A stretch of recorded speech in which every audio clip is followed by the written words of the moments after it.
This is Altitude on our 31 spooky movies of Halloween. Altitude tells the story of a group of young people joyriding in a small airplane on their way to a concert, but on the way and in the air, they develop problems when they encounter a strange storm and soon find themselves pursued by an unspeakable evil, which they speak about quite a bit, actually. Why do they call it unspeakable evil if no one will shut up about it? Altitude is tragic.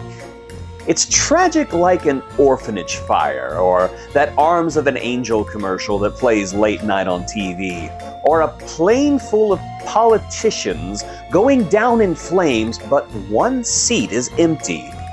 It's tragic because it is based on an amazing and original idea that I have never seen before in a film, but it's hampered by a minuscule budget and a general lack of imagination to do anything else original in the movie.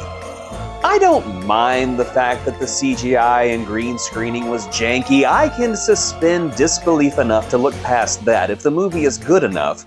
But Altitude wants to tell a story of actual cosmic horror, and it doesn't have the means to. The result is a movie that teases us with cosmic horror, gives us a tantalizing taste of cosmic horror, but never delivers the cosmic horror because they just don't have the money, or the talent, or the willingness to do so. I don't blame this movie for not having the funds to present a sky predator that is possibly Cthulhu properly, because it works best with the money that it is given. That would be like blaming me for not living my best life when unchecked capitalism in society has led me to a state of continual poverty and endless, inescapable depression. What I do blame this movie for is taking this amazing and unique premise and vandalizing it with the usual and tired tropes and stock characters that you find in literally every scary movie. Take, for example, the jock. The usually great Jake Weary plays a jock who is literally every bad jock character in every bad movie you've ever seen, and his dialogues and actions are nothing but cliché after cliché after cliché. This is a generic character right off the dollar store shelves whose actions are predictable and eye-rolling, and who in real life would be a social outcast because no one would want to be around such a sociopath. But in the simple black and white world that this Altitude movie wants to exist in, his behavior is acceptable because movie. Granted, the jock is the biggest offender, but you also have the weird nerd, the best friend, the strong girl, and the girlfriend with no personality beyond being a girlfriend. These characters are so basic they're standard issue on any base model, and they're so boring they probably think air is spicy.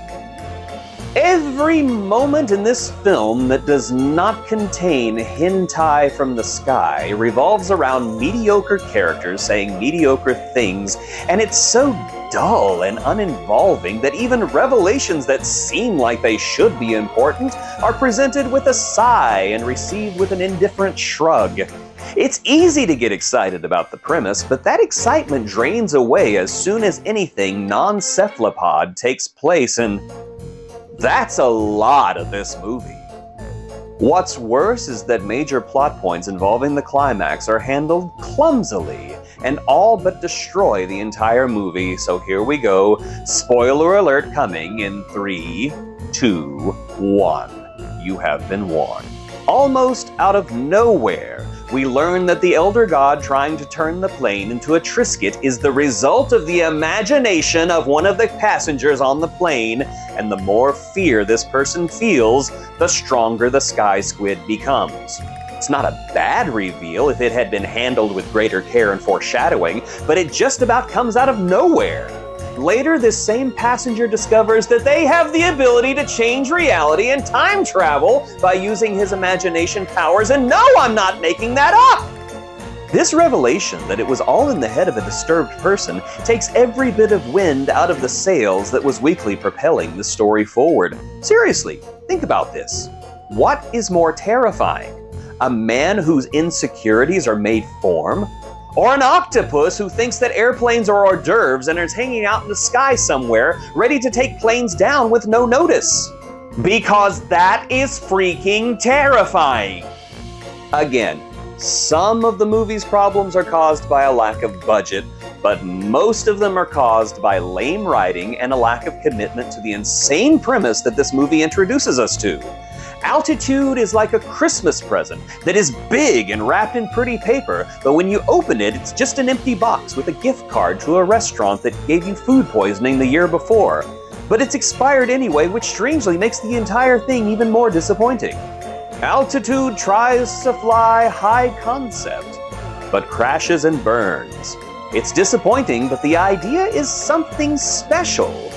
And for that and that alone, I think it does deserve a place on our list of 31 spooky movies of Halloween.